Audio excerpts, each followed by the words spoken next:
que Dieu te bénisse. Je vous salue tous au nom de Jésus. Il y a des absents aujourd'hui, je sais pas. Où sont-ils passés? Amen. Hein? Dimanche, c'est le jour du Seigneur. Nous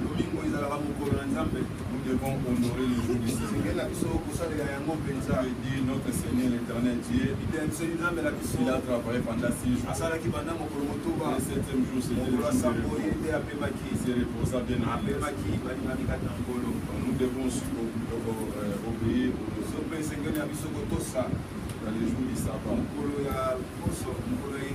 Amen. Hein? Parce que c'est le jour du Seigneur. Aujourd'hui, nous allons partager quelque chose à la grâce de Dieu. Titulé des messages. La paix.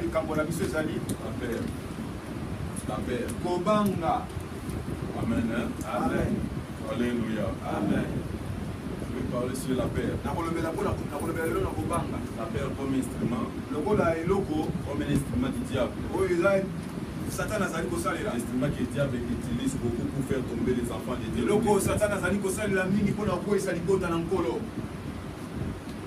paix, c'est comme un instrument que le diable utilise. Quand le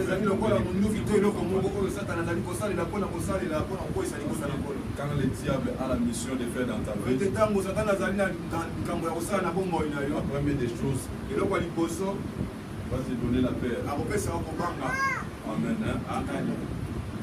Va te faire peur. Va avoir peur devant les situations, devant les problèmes, devant le monde, devant toutes choses. Lorsque tu auras peur, que tu seras paniqué. Quand tu seras paniqué, les portes maintenant sera ouverte et le diable va profiter. C'est-à-dire les portes, le diable tu vas ouvrir des portes et le diable va rentrer. C'est pourquoi la Bible nous dit d'être toujours ferme. Alléluia. La Bible nous dit que nous avons réussi. C'est un esprit de force, non l'esprit de timidité, c'est un esprit de force et de sagesse par laquelle nous crions à Abba Père. Alléluia. Amen. Alléluia. Amen. Dieu veut que nous puissions avoir la force, nous puissions avoir du courage. Et c'est le diable qui vient pour nous faire peur. Devant les citations, devant des problèmes. Lorsque tu auras peur, tu vas tout détruire. Alléluia. Amen. C'est pourquoi un enfant de Dieu, il ne faut pas vivre dans la peur. Devant toutes choses, il ne faut pas vivre dans la peur. Vous savez, dans la Bible, il y a plus de 366 places que Dieu nous a parlé. Ne crains pas. Ne crains pas. Ne crains pas. Ces mots est revenu pendant 366 fois.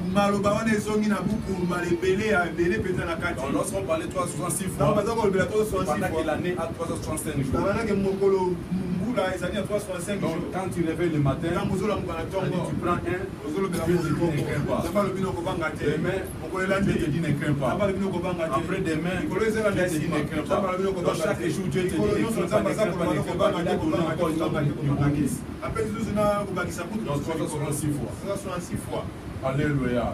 C'est juste pour nous encourager de ne pas avoir peur, de ne pas craindre le monde ni la situation de ce monde. Alléluia. Alléluia. Bien-aimé le Seigneur, manifester la force, manifester du courage. Cela nous a donné. C'est ça l'esprit de Dieu. L'esprit de force, l'esprit de courage. Beaucoup bien-aimés le Seigneur ont perdu leur grâce. Comme le monde dit leur chance à cause de la paix. Beaucoup ont raté même leur bénédiction à cause de la paix. Alléluia. Toutes les choses que l'homme fait à travers la paix ne les sûre pas.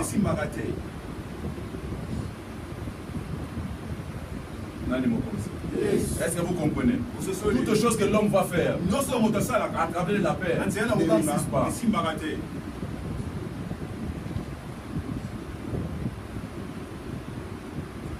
Parce que bien aimé, quand tu vas faire quelque chose à travers la paix, sachez que le monde va te demander, va te poser des questions. Pourquoi tu avais fait ça? Et tu vas les répondre. J'ai paix. J'ai eu paix.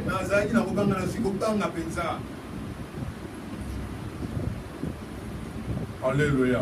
Amen. Alors les choses que tu vas faire, dans le courage, sachez que le monde va te poser des questions, va te demander comment tu as fait ça.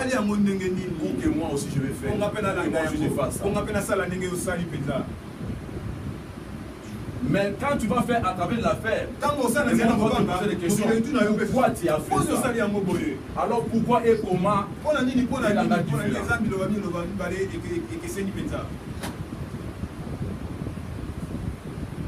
Tu as raté ta bénédiction.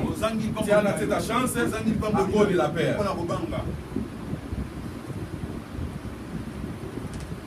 La Bible nous dit, Jésus-Christ encourageait ses disciples en leur disant, n'ayez pas peur, rassurez-vous, c'est moi. J'étais dans la mer. Dans la mer, bien évidemment. Ils étaient de l'autre côté. Maintenant, vous traversez de l'autre côté. Christ les a dit, traversez de l'autre côté. Au moment où moi je suis en train de renvoyer la foule. Quand ils sont partis, les disciples sont partis. Alors Jésus pour traverser, il y avait plus bas. L'espoir venait. Et Jésus-Christ commençait à marcher. Quand les disciples ont vu Jésus, ils ont commencé à crier, fantôme, fantôme. Parce qu'ils avaient peur. Est-ce qu'un homme peut marcher sur les eaux? C'est quelque chose qui est impossible. Envoyer un homme marcher sur les eaux. Alléluia. Ils ont commencé à crier. Fantôme, fantôme, fantôme. Christ les a dit, rassurez-vous. N'ayez pas peur. C'est moi. Aujourd'hui aussi, bien aimé le Seigneur. Peut-être, bien aimé, tu vois des choses que tu peux dire que c'est fantôme, fantôme. C'est impossible. La chose ne peut pas venir. Tu peux savoir ces choses-là. Mais sache-les. Christ te dit aujourd'hui, rassure-toi. N'ayez pas peur. Malgré la situation, malgré la conjoncture, malgré les problèmes, rassure-toi. N'ayez pas peur. Rassure-toi que Dieu est avec toi. N'ayez pas peur.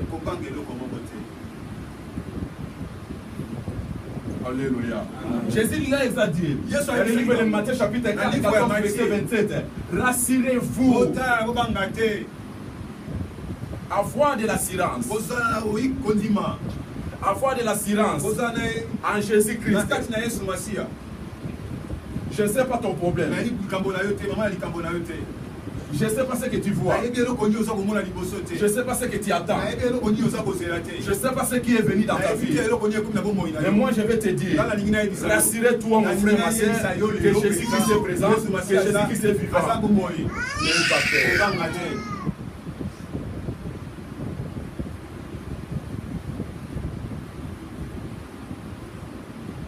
Dans le livre d'Ésaïe, chapitre 44, verset 8.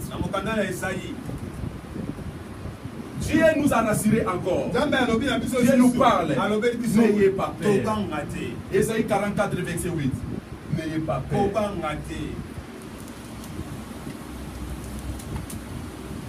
Ésaïe 44, verset 8. Je dis au nom du Seigneur. N'ayez pas peur et ne tremblez pas. Ne te laisse pas dire, ne te laisse pas de longtemps annoncer et déclarer. Vous êtes mes témoins. Y a-t-il un autre Dieu que moi? Y a-t-il un autre Dieu que moi? Il n'y a pas d'autre rocher. Je n'en connais point. Il n'y a pas d'autre rocher. C'est-à-dire qu'il n'y a pas d'autre secours. Les rochers, c'est moi. Les rochers des anges. Le rocher de nos secours. Il n'y a pas d'autre Dieu que moi. N'ayez pas peur et ne tremblez pas. C'est-à-dire, la citation des Maroc, C'est-à-dire, la situation que tu vois, ne te dépasse pas. Parce que tu es un autre rocher. À côté de toi, il y a un rocher. Et le rocher, c'est Jésus-Christ. Il n'y a pas d'autre Dieu. Il n'y a pas une autre Dieu que nous pouvons comparer comme lui. Il est capable de faire dans ta vie, dans ton problème. Malgré le montant, malgré la grandeur, il est capable. C'est pourquoi Dieu nous encourage aujourd'hui. N'ayez pas peur. La paix, instrument de diable.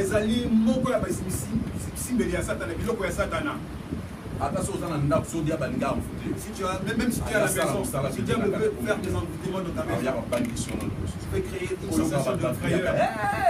Les gens crient.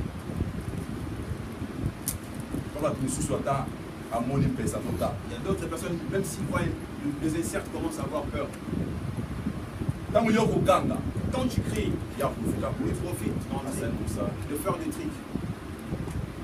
Je vous ai parlé de témoignage. Un homme de Dieu, les États-Unis, à l'ali, a senti présence dans ma dans la chambre. Pendant son sommeil, il a senti une mauvaise chose. Dans la présence du diable. Présence de Satan. Là, il dormait. Il a enlevé le diable. Il a regardé le diable. C'est toi le diable. Il a dit, c'est toi le diable. Ok, bye. A fini de convertir. Il recouche encore. Alléluia. Amen. Parce que ce qui a paniqué, mais le corps a paniqué. C'est-à-dire qu'il est sûr. Un enfant de Dieu, c'est comme ça. Il faut la sûr. Il faut avoir la confiance absolue à son Dieu. Alléluia. Amen. Nous avons un Dieu qui est capable de potentialité. Il a la capacité de faire. Il domine sur toutes choses. Et il nous a donné aussi cette pouvoir de dominer, de régner sur toutes choses. Économique et la situation financière du monde. Ton âge ne t'intrigue pas. Alléluia. Amen. Vous allez voir même Job nous a dit dans le livre de Job chapitre 3 verset 25 à 26. Job chapitre 3 verset 25 à 26. Job nous a enseigné encore quelque chose là. Ce que je crains, c'est ce qui m'arrive. Ce que je redoute, c'est ce qui m'atteint. Je n'ai ni tranquillité, ni paix, ni repos. Et les troubles s'est emparé de moi. C'est tout, les troubles s'est emparé de moi. Pourquoi? Parce que ce que je crains, c'est ce qui m'arrive.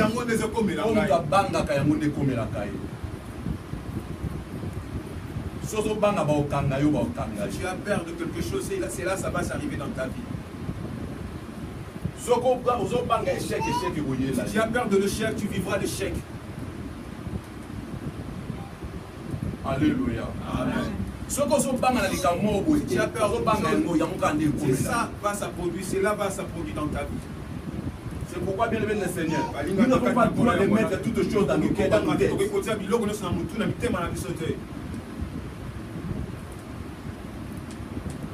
Il y a d'autres chemins dans le monde. Tellement na mutu na zaki na likantimo na ngote ke kuna baso kanga alki aliki na facilement. Mais mukolo ya kotaka na likantina ou soit mutu moya na simane ateka likantike kuna ba okanga ba ke bakangi. Est-ce que vous comprenez? Teme fane dia na kata mutu na kuna baso okanga ba ke bakangi. Mais tant que zaki na kata mutu na yo to ke oleki na yo. C'est pourquoi si on peut parce que parce que la Bible dit que la foi vient de ce qu'on entend.